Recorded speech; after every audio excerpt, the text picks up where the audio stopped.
नमस्कार बंधुओं। हिंदी साहित्य के उपन्यास सम्राट मुंशी प्रेमचंद की जयंती मनाई जा रही है और इस अवसर पर मैं उनके संबंध में एक विमर्श करना चाहता हूं, एक वीडियो बनाना चाहता हूं, जिसका हमारा शीर्षक है हिंदी साहित्य के उपन्यास सम्राट मुंशी प्रेमचंद एक विमर्श। मुंशी प्रेमचंद बहुत ही सादगीपूर्ण, जमीनी हकीकत से जुड़े हुए भारत की यथार्थवादी स्थिति को स्पष्ट करने में एक सफल साहित्यकार हुए थे। उन्होंने भारत के लोगों के जीवन को बहुत निकट से देखा था और अपनी लेखनी से उसको आकार प्रदान किया था, जिससे कि आज हम सभी लोग उस समय की परिस्थितियों, उस समय के लोगों, उनकी समस्याओं, सामाजिक व्यवस्था इत्यादि के बारे में अच्छी से जानकारी हासिल कर पाते हैं। तो उन्होंने अपना यहाँ पर एक विचार लिखा हुआ है, अच्छे कामों की सिद्धि में बड़ी देर लगती है, पर बुरे कामों की सिद्धि में यह बात नहीं है। तो आइए वीडियो शुरू करते हैं। आज का हमारा विषय है हिंदी साहित्य के उपन्यास सम्राट मुंशी प्रेमचंद। इससे पहले कि वीडियो शुरू करें, यदि आपने अभी तक हमारा चैनल सब्सक्राइब नहीं किया है तो सब्सक्राइब जरूर कर लीजिए और हाँ, घंटी की बटन को जरूर दबा दीजिए ताकि आने वाले वीडियो आपको बराबर मिलते रहें, उनका नोटिफिकेशन मिलता रहे। मैं कलम का एक मजदूर हूँ।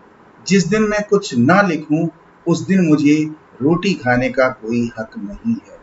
यह विचार था शब्दों के जादूगर, समाज के पारखी चिंतक और हिंदी साहित्य के कथा सम्राट मुंशी प्रेमचंद का, जिन्होंने जीवन पर्यंत अपनी लेखनी की गति को कभी मध्यम नहीं होने दिया।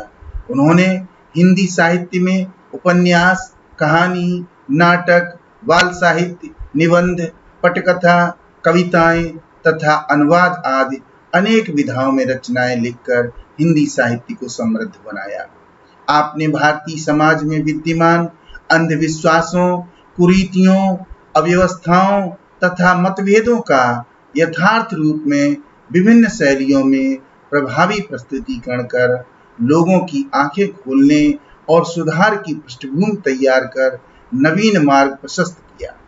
आपका चिंतन आज भी प्रासंगिक है और सदैव रहेगा। मुंशी प्रेमचंद ने विभिन्न रचनाएं लिखी, उनका कृतित्व क्या था ये जानना हमारे लिए बहुत जरूरी है। मुंशी प्रेमचंद ने 19वीं सदी के उत्तरार्ध और 20वीं सदी के पूर्वार्ध के युग की समस्याओं, सामाजिक गुलामी, सांप्रदायिकता, सामंतशाही, महाजनी कर्जखोरी, गरीबी, जाति प्रथा, छुआछूत, ग्रामीण भारत की दुर्दशा आदि का विश्लेषण एवं समाधान अपनी कलम के द्वारा खोजने का आजीवन अथक प्रयास किया। उन्होंने अनेक विधाओं में अपनी विचारधारा और भारतीयता को प्रस्तुत किया। 19वीं सदी के उत्तरार्ध में भारत में राष्ट्रीय आंदोलन की शुरुआत हो चुकी थी। अंग्रेजों की गुलामी सहते सहते भारतीय परेशान हो चुके थे और राष्ट्रीय आंदोलन के माध्यम से अपनी आवाज उठाने लगे थे। तत्कालीन परिस्थितियों को प्रेमचंद ने बहुत नजदीक से देखा और उसका साहित्य के रूप में प्रस्तुतिकरण किया। प्रेमचंद के द्वारा लेखन का कार्य 1900 ईस्वी के आसपास शुरू किया गया था। प्रारंभ में वे धनपत राय या नवाब राय के नाम से उर्दू में लिखते थे।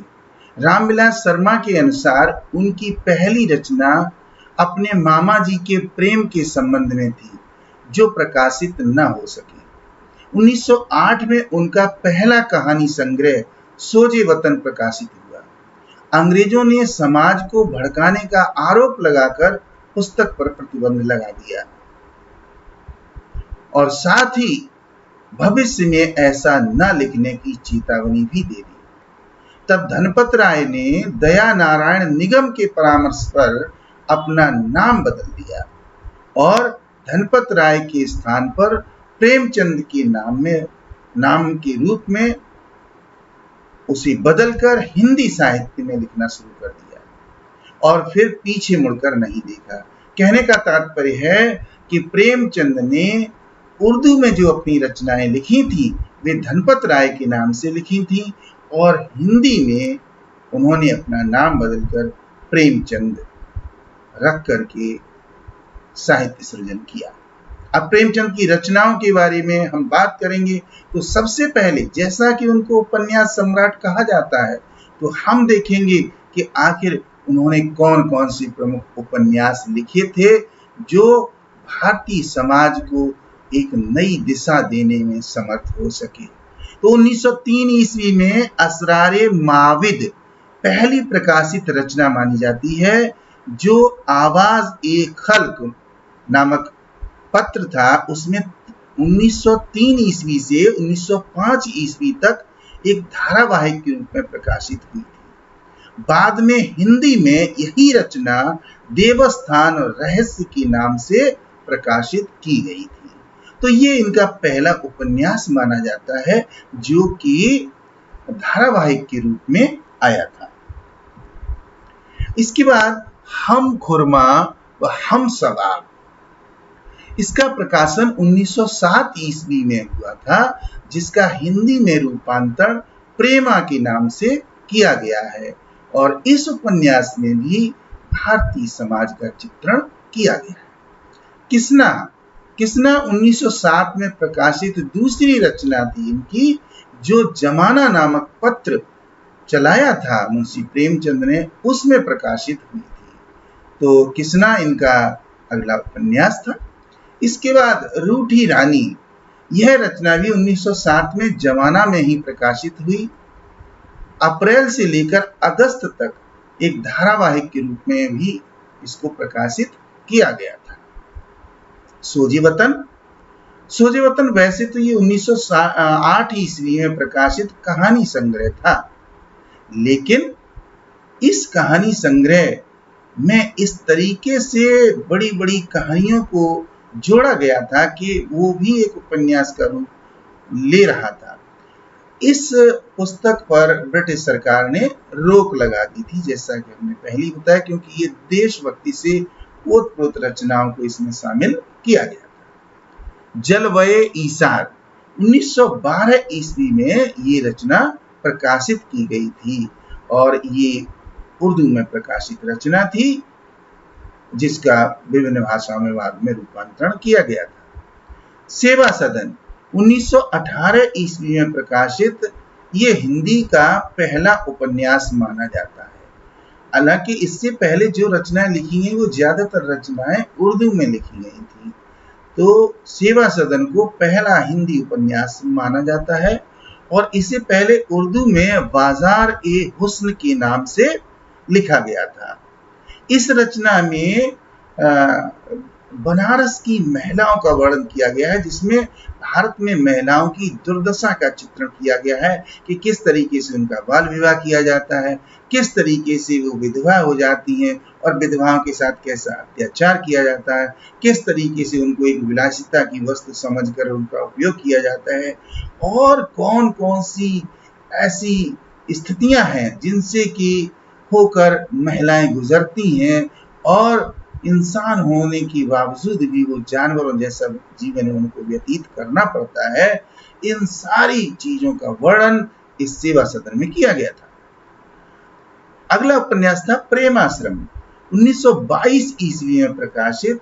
इस रचना में किसान जीवन एवं अवध में जो किसानों का आंदोलन हो रहा था उसका वर्णन किया गया था। किसान किस तरीके से गरीबी से गुजर रहे हैं, किस तरीके से वो कर्ज लेते हैं और किस तरीके से सारी जिंदगी मेहनत करते हुए भी 2 जून की रोटी नहीं जुटा पाते हैं। इन सारी समस्याओं का वर्णन प्रेमचंद ने यथार्थपूर्ण ढंग से किया था। उर्दू में इसको गोशाए आफियत के नाम से लिखा गया था, जिसका हिंदी रूपांतरण प्रेमाश्रम था। इसके बाद अगली रचना थी रंगभूमि 1925 ईस्वी में प्रकाशित। इस उपन्यास में प्रेमचंद ने एक अंधे भिखारी को कथा का नायक बनाकर क्रांतिकारी बदलाव को दिशा दी थी। कहने का मतलब है कि इस रचना में एक अंधे भिखारी को नायक बनाया गया। तो कहने का मतलब एक अंधा भिखारी भी अपने ज्ञान चक्षुओं के माध्यम से संसार को देख सकता है, समस्याओं को समझ सकता है और किस तरीके से वो समाज से लड़ सकता है अपनी सफलता के लिए, इस सारी चीजों का चित्रण किया गया था। अगला उपन्यास था निर्मला। 1925 ईस्वी में अनमेल विवाह के संबंध में, जो भारतीय समाज के अंदर अनमेल विवाह होता था, यानी लड़की की उम्र कम है और लड़के की उम्र या पुरुष की उम्र बहुत ज्यादा है, तो ऐसे में जब तक वो लड़की जवान होती थी तब तक पति की मृत्यु का समय आ जाता था और ज्यादातर महिलाएं विधवा हो जाती थी। तो निर्मला को नायिका बनाकर लिखा गया ये उपन्यास चित्रात्मक शैली में लिखा गया है, जिसमें विभिन्न दृश्यों का बहुत ही सांगोपांग वर्णन किया गया है और इसमें बड़ी ही सजीवता और उत्कृष्टता दिखाई देती है। कायाकल्प 1926 ईस्वी में प्रकाशित ये उपन्यास जो प्रेमचंद का था, इसमें भारतीय समाज में परिवर्तन की कल्पना की गई थी। यानी कि जो उस समय भारत का समाज था, प्रेमचंद ने ये कल्पना की थी कि इसमें अगर थोड़ा थोड़ा परिवर्तन सामाजिक क्षेत्र में, आर्थिक क्षेत्र में और राजनीतिक क्षेत्र में हो जाए तो भारत का कायाकल्प हो सकता है, भारतीय समाज में एक महत्वपूर्ण परिवर्तन आ सकता है। अगला उपन्यास था अहंकार। 1926 ईस्वी में प्रकाशित इस रचना के बारे में अमृत राय लिखती हैं। अमृत राय जो कि प्रेमचंद के पुत्र थे और बहुत ही अच्छे हिंदी के साहित्यकार भी थे, जिन्होंने प्रेमचंद के बारे में पुस्तक लिखी थी कलम का सिपाही, जो 1962 में प्रकाशित की गई, बहुत ही महत्वपूर्ण पुस्तक थी। वो लिखते हैं कि अनातोल फ्रांस के थायस उपन्यास का भारतीय परिवेश में रूपांतरण किया गया था। कहने का मतलब ये एक फ्रांसीसी उपन्यास था और उसमें जहां फ्रांस के समाज का चित्रण किया गया था, वहीं पर व्यक्ति विशेष को आधार मानकर भारतीय परिवेश का वर्णन प्रेमचंद ने किया।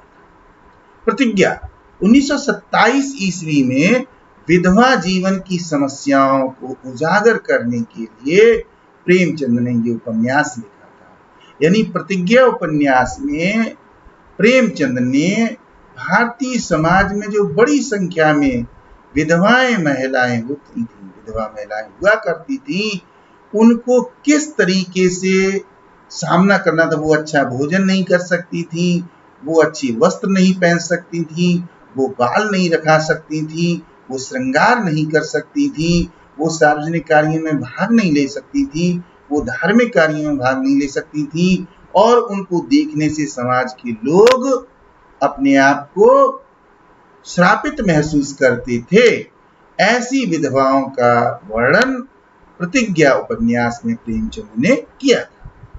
गबन 1928 ईस्वी में प्रकाशित इस उपन्यास में प्रेमचंद ने सरकारी सेवा और पारिवारिक जीवन की विसंगतियों का वर्णन किया था। यानी जो सरकारी सेवा करती हैं लोग, उनको किस तरीके से सरकारी व्यवस्था के अधीन रहकर दबाव झेलना पड़ता है, किस तरीके से उनके अधिकारी उनके ऊपर अत्याचार करती हैं और फिर वो परिवार में आकर के किस तरीके से वो झुंझलाहट दिखाई देती है, किस तरीके से वो आक्रोश दिखाई देता है और किस तरीके से वो पारिवारिक परिस्थितियां बदल जाती हैं और जीवन बड़ा कष्टमय हो जाता है। इन सारी चीजों का वर्णन किया गया है कि एक सरकारी कर्मचारी जो सरकारी व्यवस्था में फंस करके गबन करता है, किस तरीके से उसका परिवार तहस नहस हो जाता है, इसका वर्णन किया गया है। कर्मभूमि 1932 ईस्वी में प्रकाशित इस उपन्यास में अछूतों की सामाजिक और आर्थिक समस्याओं का चित्रण किया गया है। जो अछूत समाज का 1/4 भाग जो था उसको अछूत माना जाता, जिसको शूद्र कहते थे। उनको इंसान होते हुए भी इंसानों को अधिकार प्राप्त नहीं थे। उनका जीवन जानवरों से भी बदतर था। उनके ऊपर अत्याचार किए जाते थे, उनको स्पर्श नहीं किया जाता था और उनके वो समाज में कोई स्थान प्राप्त नहीं था, किसी तरीके का अधिकार प्राप्त नहीं थे। तो उनकी समस्याओं का वर्णन प्रेमचंद ने इस उपन्यास में किया है। इसके बाद अगला उपन्यास गोदान 1936 ईस्वी में यह उपन्यास लिखा गया था और ये प्रेमचंद की अंतिम पूर्ण रचना थी, जिसमें किसान जीवन की समस्याओं को परिलक्षित करने किया गया था। और ये एक बेजोड़ उपन्यास है, जिसका अंग्रेजी में द गिफ्ट ऑफ काउ के नाम से अनुवाद किया गया है। इसमें वर्णन किया गया है कि एक जो गाय है, जो किसान के जीवन का अभिन्न अंग है, उसके परिवार का आधार है, उसके परिवार के बच्चों की खुशियां है, वो किस तरीके से किसानी के कर्ज में फंस जाता है किसान, और फिर वो गाय उसको देनी पड़ती है।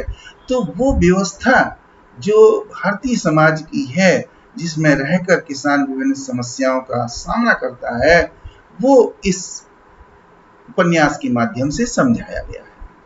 उसके बाद मंगलसूत्र प्रेमचंद का ये अपूर्ण उपन्यास था। कहने का मतलब है प्रेमचंद ने इसको लिखना शुरू किया था, लेकिन इससे पहले ही उनकी 8 अक्टूबर को मृत्यु हो चुकी थी 1936 में ही।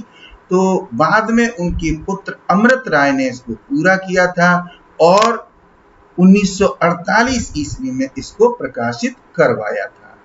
तो इस तरीके से मैंने आपको बताया कि मुंशी प्रेमचंद जो कि उपन्यास सम्राट माने जाते हैं, जिन्होंने भारतीय समाज की परिस्थितियों का वर्णन करने के लिए अनेक बेजोड़ उपन्यास लिखे, जो न केवल भारत में विख्यात हुए बल्कि दुनिया के दूसरे देशों में, दुनिया की दूसरी भाषाओं में इनका अनुवाद किया गया और विभिन्न देशों तक पहुंचाया गया।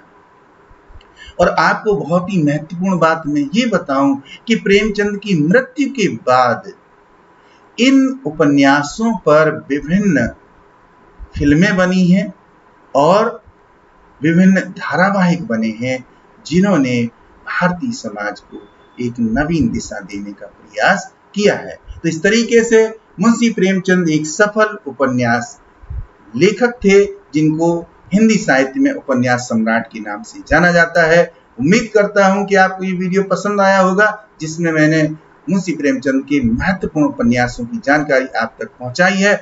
इसके अलावा आपको आने वाले समय में हम आपको बताएंगे कथा सम्राट मुंशी प्रेमचंद, उन्होंने कौन कौन सी कहानियां लिखी, किस तरीके से वर्णन किया, और उसके बाद उनकी कुछ कविताओं का वाचन भी हम आप तक पहुंचाएंगे, क्योंकि बहुत कम लोग ऐसा जानते हैं कि प्रेमचंद ने कविताएं भी लिखी थी। वो भी आप तक पहुंचाया जाएगा और आप तक पहुंचाएंगे कि इतिहास में किस तरीके से मुंशी प्रेमचंद ने अपनी भूमिका अदा की है।